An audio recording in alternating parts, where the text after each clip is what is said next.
Oh, hello. Aaron here with Happy Hydro. You just caught me reading my mid-bloom almanac. You know, historically speaking, mid-bloom is where your grow either turns into a top-tier harvest or gets absolutely wrecked. It could be one humid night, a bad feeding, or even some sloppy pruning. You're gonna be paying for it at harvest. So today, I'll show you how to keep your buds safe, swelling, and stress-free with proper defoliation, mildew prevention, feeding, and support.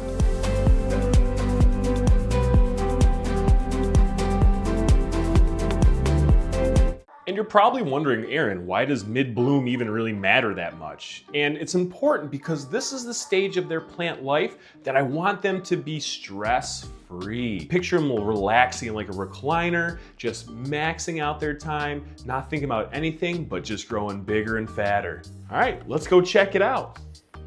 Your number one threat to your mid-bloom, powdery mildew. This fungus thrives in humid, still canopies. Picture this, you're entering mid-flower and your bud sites on your plants are making these little sticky pockets perfect for that fungus to grow in. Also, the stretch phase of your plants is over, so your canopy is gonna get much denser, creating limited airflow and raising the humidity in there, making it a perfect environment for that powdery mildew. Don't worry, I got some easy tips that'll take care of it right away for you. One thing you can do, and it's super simple, just grab a leaf blower. Wake up early in the morning, right as that dew settles in there, get out there with that leaf blower and start spraying. Another outdoor tip is getting a shade cloth or a little rain cover for your plants at night. Keep that dew away. And if you're indoors, you might want to think about cranking up that circulating fan. And now's the best time to start on some preventative work. Get ahead of the curve and start spraying some fungicide like ones from Growers Ally. And the reason I trust Growers Ally is because it's OMRI listed and its main ingredient is citric acid. And it's safe right up until harvest. And the reason we're spraying now is so we don't have to spray in late harvest. And now that we know what to look for, let's give our plants a fighting chance. We're gonna start getting into defoliation. And don't get it twisted, defoliation isn't for blasting light inside your plants.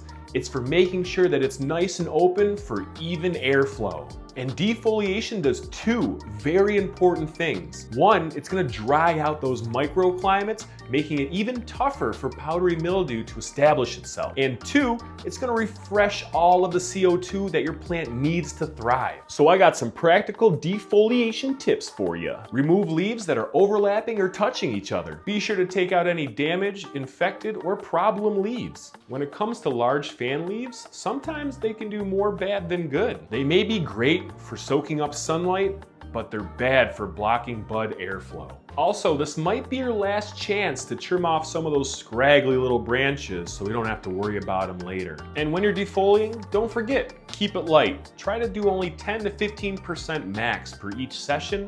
You don't want to stress out your plants too much. And now, I want to talk about feeding during your mid-bloom. So some of you might be noticing some yellowing on the lower branches of your plant. You may have cut your nitrogen a little too early. Don't worry, this is a common mistake. Sometimes it happens when we're using organics or synthetics and we're switching from our veg nutrients to our bloom ones. Here's the reality. Nitrogen is a lower demand during mid-bloom, but it's not zero. Your fastest fix?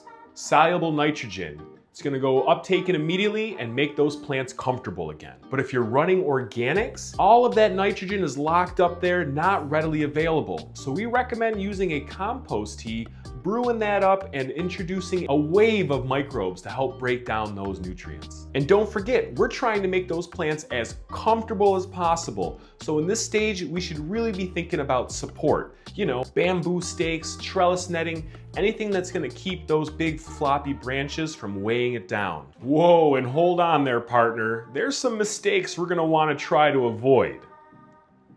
I know we talked about defoliation, but you don't want to overdo it. Make sure you're sticking to that 10 to 15% rule. If you use your PK bloom boosters too early, you're gonna have some serious lockout. When watering those plants, you wanna make sure you get your nozzle or bucket as close to the soil as possible.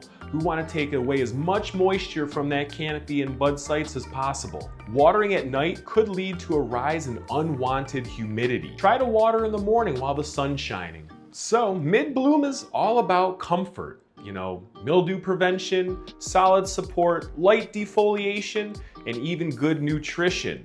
With all of that, you can expect your plants to be max relaxing, hanging out, and getting fatter by the day. Well, thanks for watching everyone, and don't forget, we're gonna put all of the links to any of your mid-bloom needs, Growers Ally, trimming scissors, anything like that, in the description below so you can make sure your mid-bloom runs perfectly. And as always, stay happy, friends.